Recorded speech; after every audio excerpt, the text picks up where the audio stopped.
There's a lot of things that gets transmitted, that gets moved around.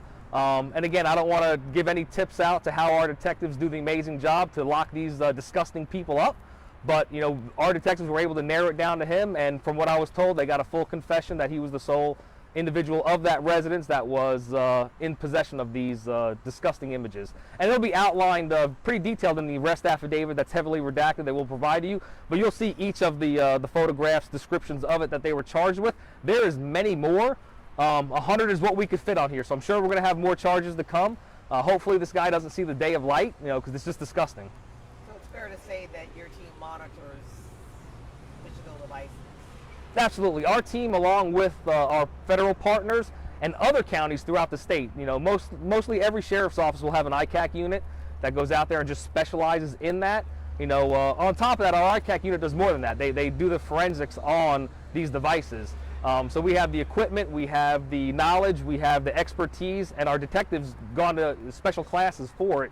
So they're able to, you know, pull data out of devices. But again, leading up to the probable cause for the search warrant is their investigative techniques, which is an amazing job that they do. And it only confirmed with the search warrant yesterday with the amount of computers that they seized and the images and the confession that they got that this individual has no place in our community. Do we know what he did for a living? Did he ever work near or around children? You know, we did a criminal history on him. You know, we found that this individual pretty much stayed to himself most of the time. We want to move as fast as possible on these, so they're still in the process of figuring out his life patterns, where he's been, what he's been, you know. And again, the easiest way to do that is to put his picture out there, let the community see exactly who this person is, you know, what he's accused of doing, and hopefully somebody in the community or hopefully nobody was victimized by this individual. But if somebody were to be victimized and maybe they told their story to somebody else, or they were a youth or a child at one point that are adult now, they could see that and know that, hey, we're taking action, that we have this person behind bars, they can't hurt you, and come forward, reach out to law enforcement, whether it's in St. Lucie County or anywhere in the United States.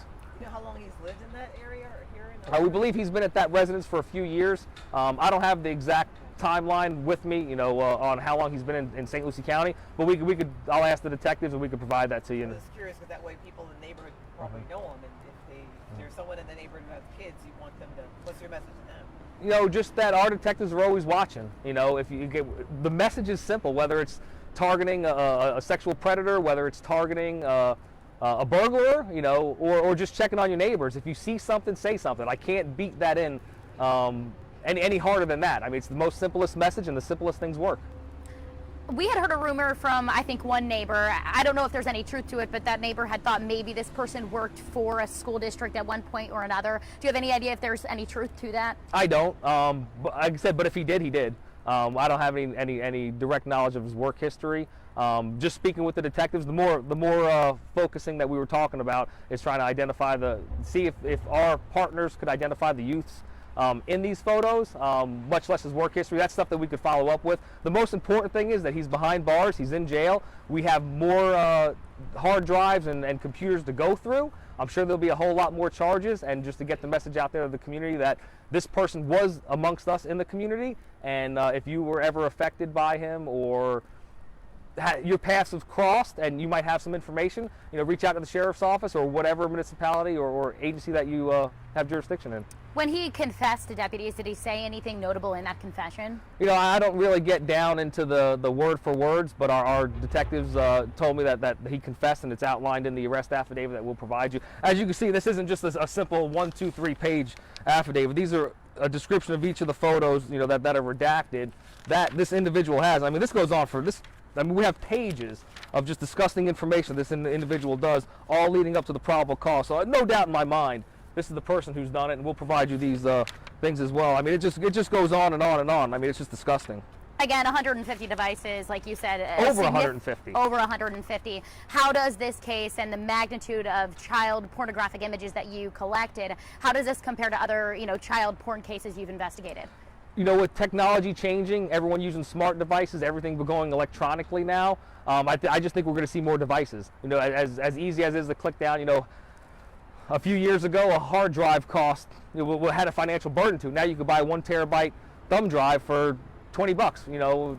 So I mean, just the way that our community is moving, or the way that society is moving with technology, and how easily accessible it is, I think that just goes right into, we're going to see more and more storage devices. I mean, everything. Sometimes smart TVs have storage in them. So I mean, when we say devices, we're talking about anything that could possibly store any kind of this disgusting material on it. Would you Why was say? it important to go after this guy? Well, I mean, I don't think there's anybody in our community or in our nation that would say that to not target somebody who's transmitting or possessing child pornography. That's we got to protect our kids. You know, they're our future. Would you say this is one of the larger seizures your ICAC team has made? You know, they've. I don't want to gauge it on how many it is, because you know we could open up. We could say it's large now, and we have 100 counts. We open up one drive, and let's just say there's 100,000 photos in it. We don't know. So you know, whether it's 1 or 100, we're going to treat it the same. We're going to treat them exactly the same. We're going to eradicate and put just as much effort into those that might be in possession of 1 item or 100,000 items. Did he give deputies any kind of a hard time when you went to arrest him yesterday? We had originally heard about maybe a SWAT standoff. Did he try to resist arrest? You know, we've provided our deputies all the tools to succeed. You know, so when they go out, they do a search warrant. You know, they're provided the training to tactically enter a house. They're provided the training to do an assessment on whether or not a door needs to be breached, whether or not evidence is going to be destroyed. You know, again, we have an amazing team. I wouldn't ever want to go up against them. So no matter what the challenge that they might face, whether they're cooperative or not, you know, our deputy's going to go out there and we're going to get you, you know, one way or another. So was he then taken into custody without incident, or? Nothing significant was reported back. But again, this goes back to our highly trained team that goes in there. Sometimes just a show of force is all you need. Sometimes you need something like the Pterodyne with a large arm on the front to take the front of the house off. All right, I think, anybody else? Are we Anything good? else you want to add, Jerry? No, just again, we'll provide you a photo of the individual. I know we put it on social media last night.